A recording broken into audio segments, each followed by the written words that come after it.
Students, थोड़ा सा video में इंटरप्शन आने की वजह से ये हमारे जो लेक्चर सेकंड है उसका सेकंड पार्ट है। हम लोग फिर से यहीं से स्टार्ट कर रहे हैं। तो एज यू नो दैट हम लोग डीकॉम्पोजिशन रिएक्शन पढ़ रहे हैं और डीकॉम्पोजिशन रिएक्शन में पहली रिएक्शन हमने कंप्लीट कर ली है। फर्स्ट रिएक्शन ये है, कैल्शियम कार्बोनेट को जब हम हीट करते हैं तो कैल्शियम ऑक्साइड और कार्बन डाइऑक्साइड में टूट जाता है। हम दूसरी रिएक्शन पढ़ने जा रहे थे कि फेरस सल्फेट क्रिस्टल्स जो कि ग्रीन कलर के होते हैं, they are green in colour, और जब इनको हीट किया जाता है तो इन पे क्या इफेक्ट देखने को मिलता है। तो चलिए देखते हैं।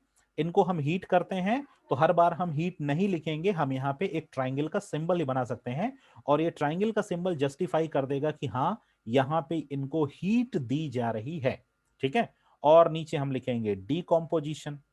ठीक है, डीकॉम्पोजिशन। तो डीकॉम्पोजिशन से पता चलेगा कि ये थर्मल डीकॉम्पोजिशन रिएक्शन है। तो जैसे ही हम इसको हीट करते हैं तो यहां पे Fe2O3 का फॉर्मेशन होता है, SO2 का फॉर्मेशन होता है और SO3 का फॉर्मेशन होता है। ठीक है, और इसको बैलेंस करने के लिए यहां पे FeSO4 के आगे हम यहां पे 2 अटैच कर देंगे। ठीक, अब देखिए यहां पे ये जो रिएक्शन है इसको पहचानने का जो सबसे इंपॉर्टेंट तरीका है, सबसे इंपॉर्टेंट तरीका यहां पे ये है कि ये रिएक्शन भी आपको एक्स वाई फॉर्मेट में पूछी जाती है। मैंने भी थोड़ी देर पहले बताया आपको कि एक्स वाई फॉर्मेट क्या होता है, जिसमें आपको अननोन केमिकल्स दिए होते हैं और आपको खुद से आइडेंटिफाई करना होता है कि केमिकल होता क्या है। तो यहाँ पे कुछ क्लूज आपके सामने है जिससे कि आप आइडेंटिफाई कर सकते हैं कि यही रिएक्शन पूछी गई है कि कुछ अलग से पूछी गई। इतनी छोटी सी रिएक्शन आपको 3 मार्क्स में पूछी जाती है और फिर आप कहते हैं कि पेपर बहुत टफ था। पेपर बिल्कुल भी टफ नहीं होता, पेपर ट्रिकी होता है। तो देखिए पहला जो क्लू है यहां पे वो है ग्रीन कलर। ठीक है, जब भी कभी आपको ग्रीन वर्ड दिखे या ग्रीन कलर वर्ड दिखे या ग्रीन क्रिस्टल्स वर्ड दिखे तो आप समझ जाइएगा कि फेरस सल्फेट के डीकॉम्पोजिशन की बात हो रही है। फेरस सल्फेट के डीकॉम्पोजिशन की बात हो रही है। और ये जो Fe2O3 होता है ये ब्राउन कलर का होता है। किस कलर का होता है? ब्राउन कलर का होता है। ठीक है, ये ब्राउन कलर का होता है। ठीक है, और उसके बाद यहां पे सल्फर डाइऑक्साइड गैस और सल्फर ट्राइऑक्साइड गैस निकलती है। तो ये जो गैस है यहां पे 3 क्लूज हैं, सल्फर डाइऑक्साइड, सल्फर ट्राइऑक्साइड और साथ में Fe2O3 जो कि ब्राउन कलर का सब्सटेंस फॉर्म होता है, और साथ में ग्रीन कलर के क्रिस्टल को हीट किया जाता है, ग्रीन कलर के क्रिस्टल को डिकम्पोज किया जाता है। एक बात इस रिएक्शन में और याद रखिएगा, जब भी कभी आपसे सल्फर डाइऑक्साइड गैस या सल्फर ट्राइऑक्साइड गैस देगा तो देखिए मैंने आपको एक बात और बता दूं कि जो हाइड्रोजन गैस होती है, हाइड्रोजन गैस, ठीक है, हाइड्रोजन गैस कलरलेस होती है, कलरलेस गैस होती है। ठीक है, और साथ में सल्फर डाइऑक्साइड और सल्फर ट्राइऑक्साइड भी कलरलेस गैस होती है। लेकिन सबसे इंपॉर्टेंट क्लू आपको एग्जाम में यह देता है कि हाइड्रोजन गैस जब भी कभी कलरलेस गैस निकले तो समझ जाइएगा कि हाइड्रोजन की बात यहां पे की जा रही है।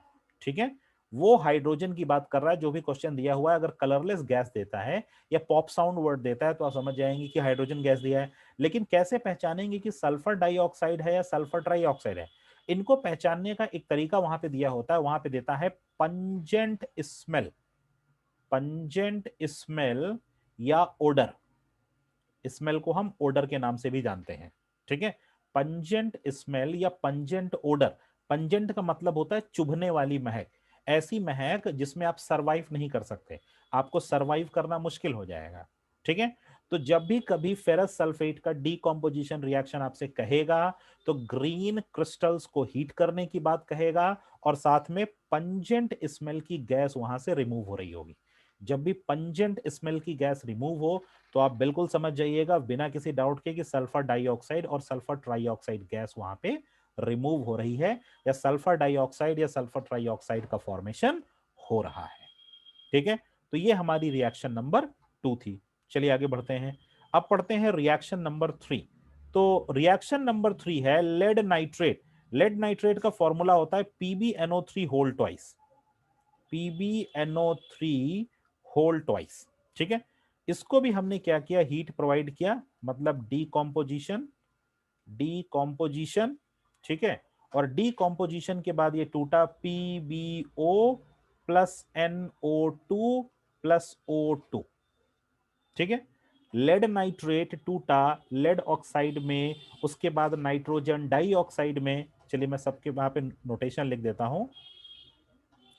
लेड नाइट्रेट, ये लेड ऑक्साइड, ये नाइट्रोजन डाइऑक्साइड, और थर्ड ऑक्सीजन गैस। ठीक है, इतने पार्ट्स में टूटता है, सिंगल सब्सटेंस है, 3 पार्ट में टूटता है। ठीक है, अगर आप इसको बैलेंस करेंगे तो यहां पे 2 ऐड कर दीजिए, यहां पे 4 ऐड कर दीजिए, और यहां पे 2 ऐड कर दीजिए। ठीक है, ये बैलेंस हो जाएगा इसके। ठीक है, बैलेंसिंग तो हो गई, कॉमन सी बात है। लेड नाइट्रेट, याद रखिएगा, लेड नाइट्रेट, लेड नाइट्रेट एक कलरलेस क्रिस्टल होता है। कैसा क्रिस्टल होता है? Colourless, colourless crystal. वैसे इतना टफ जल्दी नहीं पूछता है कलरलेस क्रिस्टल।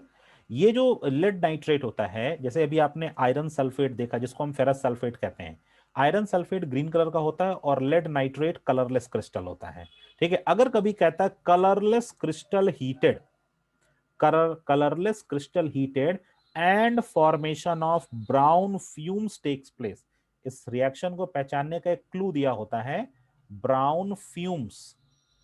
उस रिएक्शन को पहचानने का ऊपर वाली रिएक्शन पंजेंट स्मेल, इस रिएक्शन को पहचानने का ब्राउन फ्यूम्स।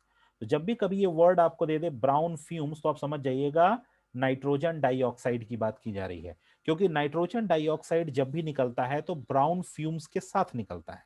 ठीक है, यहां पे ब्राउन फ्यूम्स का फॉर्मेशन होता है, और ये जो ब्राउन फ्यूम्स होते हैं, ये जो ब्राउन फ्यूम्स होते हैं, ये मतलब पूरी तरह से मतलब डार्क ब्राउन तो नहीं कह सकते, बट ये कि ब्राउन कलर के दिखते हैं, ऑब्जर्वेशन में ब्राउन कलर के दिखते हैं। तो इन्हीं ब्राउन फ्यूम से दो चीजों से ये रिएक्शन पहचानी जाती है, एक तो कलरलेस क्रिस्टल होता है और एक ब्राउन फ्यूम्स। तो जब भी ये दो वर्ड आपको कहीं लिखे हुए दिख जाए तो आप समझ जाइएगा कि लेड नाइट्रेट के डीकॉम्पोजिशन की बात हो रही है, मतलब यहाँ पे लेड नाइट्रेट का हम रिएक्शन लिखेंगे। तो मैंने आपको 3 रिएक्शन बताए, एक बार जल्दी से आपको और दिखा देता हूं। देखिए, पहला रिएक्शन है कैल्शियम कार्बोनेट को हीट किया गया, यहाँ पे आप ट्राइंगल भी बना सकते हैं, लेकिन ट्राइंगल और हीट दोनों एक साथ मत लिखिएगा, या तो ट्राइंगल बनाइएगा या तो हीट लिखिएगा। तो जब कैल्शियम कार्बोनेट को हीट किया गया तो कैल्शियम ऑक्साइड बना और कार्बन डाइऑक्साइड बना, पहला रिएक्शन हो गया, रिएक्शन नंबर 1। उसके बाद रिएक्शन नंबर 2 है आयरन सल्फेट को, रिएक्शन नंबर 2, आयरन सल्फेट को हमने हीट किया तो आयरन ऑक्साइड बना, जिसको हम कहते हैं यहां पे Fe2O3। Fe2O3 का मतलब ferric oxide, Fe2O3 iron oxide, ferric oxide, और साथ में सल्फर डाइऑक्साइड और सल्फर ट्राइऑक्साइड गैस का फॉर्मेशन हुआ। और sulphur dioxide, sulphur trioxide gas pungent smell या पंजेंट ओडर प्रोड्यूस करती हैं, मतलब चुभने वाली महक देती हैं। ऐसी महक होती है जिसमें हम सरवाइव नहीं कर सकते, उलझन सी होती है, उसी को कहते हैं पंजेंट स्मेल। और आयरन सल्फेट जो कि फेरस सल्फेट क्रिस्टल होते हैं वो ग्रीन कलर के होते हैं। ठीक, आगे बढ़ते हैं। नेक्स्ट आता है lead nitrate, PbNO3 whole twice. तो ये कलरलेस क्रिस्टल होते हैं, कलरलेस क्रिस्टल को हीट किया जाता है और साथ में क्या प्रोड्यूस होती है, ब्राउन फ्यूम्स प्रोड्यूस होती हैं, किसकी, नाइट्रोजन डाइऑक्साइड की, brown fumes of nitrogen dioxide. Clear? ठीक है, चलिए नेक्स्ट अब चलते हैं electrolytic decomposition reaction. Ready? Next we talk about electrolytic, अभी तो हमें थर्मल डीकॉम्पोजिशन पढ़ा, नेक्स्ट पढ़ेंगे electrolytic decomposition reaction. Decomposition reaction, ठीक है। यहां पे सिर्फ और सिर्फ आपको एक रिएक्शन पढ़नी है, 1 रिएक्शन पढ़नी है, लेकिन साथ में एक्सपेरिमेंट भी पढ़ना है। यहां पे आपको पढ़ना है डीकॉम्पोजिशन, डीकॉम्पोजिशन ऑफ वाटर। ठीक है, आज आपको लग रहा होगा कि थोड़ा सा मेरी स्पीड फास्ट है, तो ये मुझे करना पड़ेगा और साथ में आपको भी अपनी स्पीड फास्ट करनी पड़ेगी, क्योंकि हमारे पास टाइम कम है और काम ज्यादा है। और मेरा कमिटमेंट ये है कि मैं आपका पूरा सिलेबस रिवाइज कराऊंगा before annual examination, means that 2021 examination के पहले आपका फिजिक्स, केमिस्ट्री और बायोलॉजी पूरा रिवाइज हो जाएगा। तो अगर मैंने स्पीड बढ़ाई है तो आपको भी स्पीड बढ़ाना पड़ेगा। ठीक है, डीकॉम्पोजिशन ऑफ वाटर। इसमें क्या होता है कि वाटर को हम ब्रेक करते हैं, किसकी हेल्प से? इलेक्ट्रिक करंट की हेल्प से या इलेक्ट्रिक सिटी की हेल्प से ब्रेक करते हैं। और किस में फॉर्म करते हैं? H2 प्लस O2 में तोड़ते हैं। ठीक है, तो यहाँ पे हमने 2 लगा दिया और यहाँ पे हमने 2 ऐड कर दिया। ठीक है, इस फॉर्म में ये वाटर टूट जाता है, जिसको कहते हैं डीकॉम्पोजिशन ऑफ वाटर। लेकिन इस रिएक्शन के साथ देखिए, एक बात आपको और बता दें, ये जो वाटर होता है, वाटर को फिजिकल मेथड से, किस मेथड से? फिजिकल मेथड से तोड़ना पॉसिबल नहीं है। ठीक है, नॉट पॉसिबल, नॉट पॉसिबल। क्या नहीं पॉसिबल? ब्रेकिंग। फिजिकल मेथड से वाटर को तोड़ना पॉसिबल नहीं है। आप आइस बना दीजिए, आप उसका स्टीम बना दीजिए, पानी को गर्म कर दीजिए, कुछ भी आप करिए फिजिकल मेथड पे, ये पॉसिबल नहीं है। लेकिन जब आप इसमें इलेक्ट्रिसिटी पास करते हैं तो ये हाइड्रोजन और ऑक्सीजन में स्प्लिट हो जाता है, हाइड्रोजन और ऑक्सीजन में स्प्लिट हो जाता है। ठीक है, तो इससे जुड़ा हुआ एक रिएक्शन हम देखते हैं कि वो एक्सपेरिमेंट देखते हैं। इससे एक एक्सपेरिमेंट आता है एग्जाम में। ठीक है, और एक्सपेरिमेंट से रिलेटेड कुछ छोटे छोटे क्वेश्चंस होते हैं, ये हम देखते हैं। चलिए जल्दी से एक्सपेरिमेंट का सेटअप करते हैं और एक्सपेरिमेंट बनाते हैं, कैसे आप एग्जाम में ड्रॉ करेंगे इसको। सबसे पहले आप एक एक जार बनाइएगा इस तरह से। ठीक है, और ये हमने लगाया, एक ये ग्लास का जार है या ग्लास का एक कंटेनर है। ठीक है, इस ग्लास के कंटेनर में हमने यहाँ पे दो, थोड़ा सा मैं मार्कर का साइज इंक्रीज कर लेता हूं, यहाँ पे हमने दो कार्बन रॉड्स लगा दी जो कि ग्रेफाइट्स की बनी हुई थी। ठीक है, किसकी बनी हुई है? ग्रेफाइट की बनी हुई है। ठीक है, या कोई मेटालिक रॉड भी हम लगा सकते हैं अपने अकॉर्डिंग, इसकी कोई प्रॉब्लम नहीं है। हम अपने अकॉर्डिंग यहाँ पे मेटालिक रॉड लगा सकते हैं और इसमें हमने भर दिया पानी। ठीक है, हियर वी टेक वाटर, इसमें हमने पानी भर दिया इस तरह से। ठीक है, पूरा वाटर से फुल है, बट ये ऊपर से ओपन है। ठीक है, ऊपर से ओपन है। ठीक, अब ये जो रॉड्स लगी हुई हैं, इन रॉड्स को हमने मग में फिक्स किया है या इस ग्लास कंटेनर में फिक्स किया है। थोड़ा सा स्क्रॉल करते हैं और यहां पे हमने एक 12 वोल्ट की बैटरी, ये हमारी 12 वोल्ट की बैटरी है। इसके ऊपर दो टर्मिनल हैं, एक टर्मिनल है पॉजिटिव और दूसरा ब्लैक से हम बनाएंगे, दूसरा टर्मिनल है नेगेटिव। ठीक है, एक टर्मिनल हमारा पॉजिटिव है और एक टर्मिनल हमारा नेगेटिव है। तो इसको हम पॉजिटिव टर्मिनल से कनेक्ट कर देते हैं और इसको हम नेगेटिव टर्मिनल से कनेक्ट कर देते हैं। ठीक है, ये पॉजिटिव और ये negative. Battery capacity 12 volt DC direct current. ठीक है, और साथ में हमने क्या किया कि ये जो हमारा जो कार्बन रॉड है, इसको हमने इन्वर्टेड टेस्ट ट्यूब से कवर कर दिया है। इसको हमने इन्वर्टेड टेस्ट ट्यूब से क्या कर दिया है? कवर कर दिया है। ठीक है, इस तरह से ये आपका एग्जामिनेशन सेटअप होगा। ठीक, देखिए ये है हमारा ग्लास जार या प्लास्टिक जार हो सकता है। ये है टेस्ट ट्यूब, टेस्ट ट्यूब कैसी हैं? इन्वर्टेड। ठीक है, ये क्या है? वाटर। ये क्या है? वायर। ये बैटरी। ठीक है, उसके बाद ये हम मान लेते हैं कार्बन रॉड या ग्रेफाइट, ग्रेफाइट की बनी हुई है। ठीक है, ये हम यूज कर सकते हैं, नो इश्यू। उसके बाद हम इसमें इलेक्ट्रिसिटी पास करते हैं। जैसे ही हम इसमें इलेक्ट्रिसिटी पास करते हैं, और ये जो वाटर है ये टेस्ट ट्यूब के अंदर है। ठीक है, पहले तो हमने पानी भर दिया, कार्बन रॉड हमारी पानी में डूब गई और उसके ऊपर हमने टेस्ट ट्यूब रख दिया। टेस्ट ट्यूब हमने इसलिए रखा है क्योंकि यहां से अब निकलने वाली है गैस, तो उस गैस का ऑब्जर्वेशन बहुत जरूरी है। उस गैस को हम ऑब्जर्व कैसे करेंगे? ठीक है, उस गैस को हम ऑब्जर्व कैसे करेंगे? ठीक है, और इसलिए मैं आपसे कहता हूं बार बार कि आप वाव क्लास टेलीग्राम पे ज्वाइन कर लीजिए।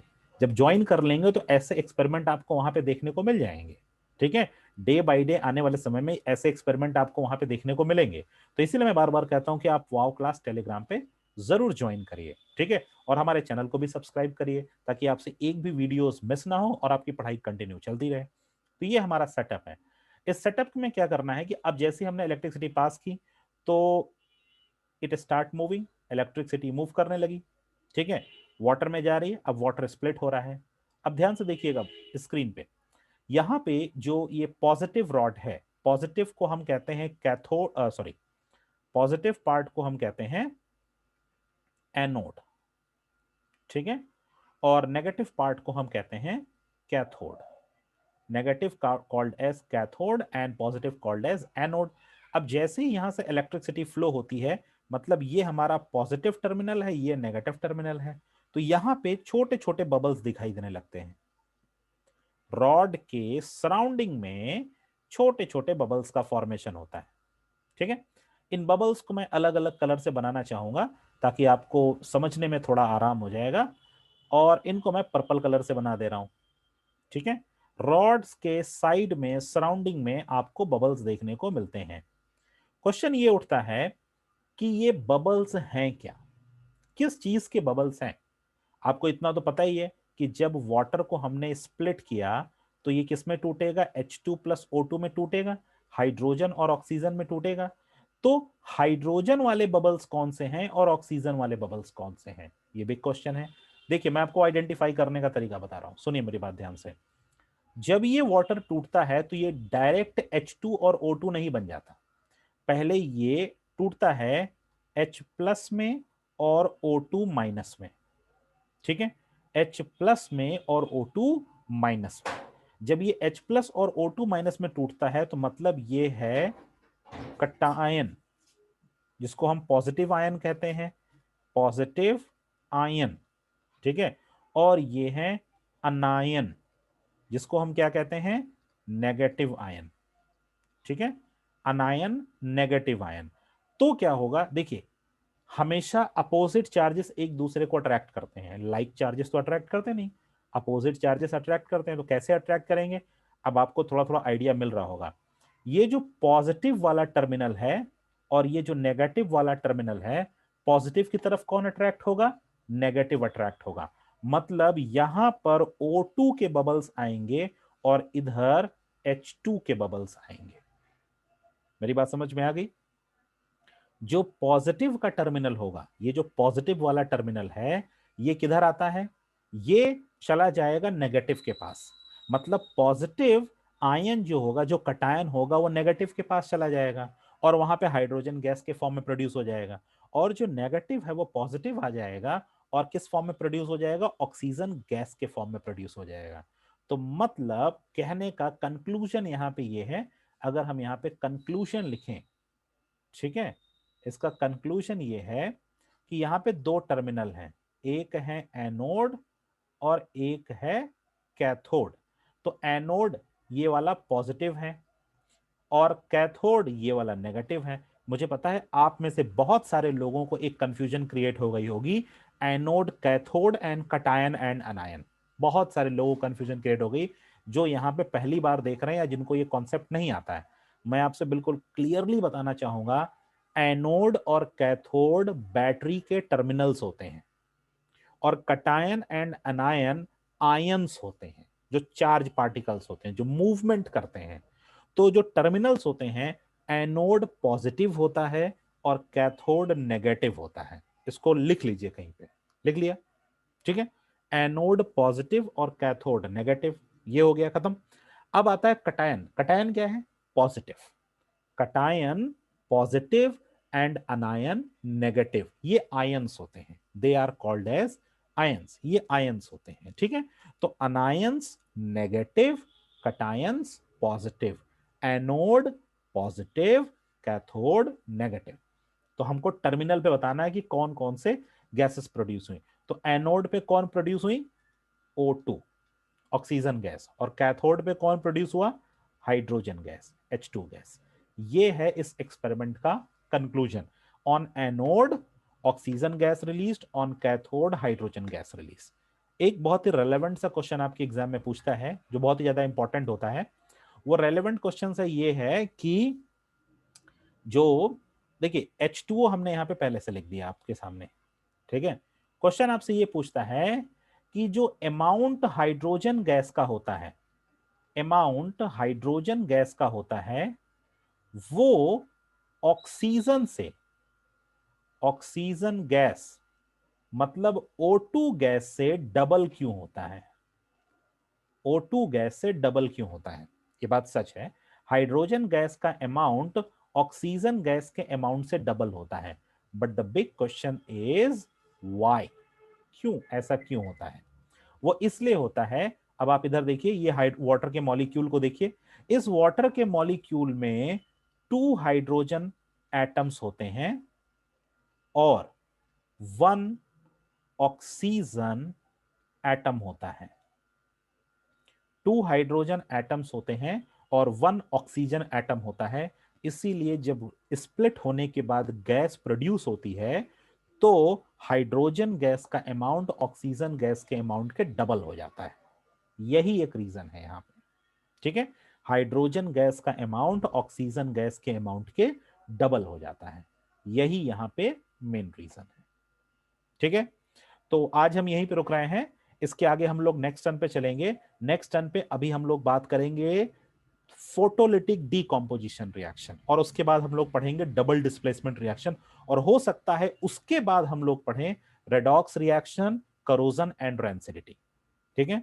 तो आज का ये हमारा लास्ट टॉपिक था इलेक्ट्रोलिटिक डीकॉम्पोजिशन रिएक्शन। इसको बार बार रिवाइज करिएगा, किस एक्सपेरिमेंट से 3 मार्क के क्वेश्चन और 1 मार्क के क्वेश्चन आपके एग्जाम में पूछे जाते हैं, ठीक है। आई होप आपको ये वीडियो बहुत अच्छा लगा होगा, बहुत ही ज्यादा इंफॉर्मेटिव लगा होगा, और आप इस वीडियो को ज्यादा से ज्यादा शेयर करिए, लाइक करिए, सब्सक्राइब करिए और बराबर हमारे साथ जुड़े रहिए, ठीक है। अगर हमारे साथ जुड़े रहेंगे तो इसमें आपका बहुत फायदा है, और आपके एक लाइक से हमारा कंसंट्रेशन बहुत अच्छा होता है और हम इंस्पायर होते हैं। हमको अच्छा लगता है कि हमारी वीडियो इतनी ज्यादा इंफॉर्मेटिव हो रही है, लोगों को पसंद आ रही है। इस सीक्वेंस को, इस सीरीज को शुरू करने का सिर्फ एक मकसद था कि YouTube पे बहुत सारे वीडियोस हैं, टू मेनी वीडियोस, लेकिन कोई भी सीक्वेंस में नहीं है, कोई भी वीडियो सीक्वेंस में नहीं है। कोई 10 मिनट पढ़ाता है, कोई 5 मिनट पढ़ाता है, कोई एनसीईआरटी का एक क्वेश्चन लगवाता है, कोई एक टॉपिक पढ़ा देता है, बात खत्म, ठीक है। उसके बाद लाइक करिए, शेयर करिए, सब्सक्राइब नहीं, हम यहाँ पे पूरा सीक्वेंस में पढ़ा रहे हैं, फुल सीक्वेंस में पढ़ा रहे हैं। फर्स्ट चैप्टर से स्टार्ट किया है और last chapter periodic classification of element तक जाएंगे ही जाएंगे, ठीक है। Okay, so thank you everyone, thank you for joining us, have a great day.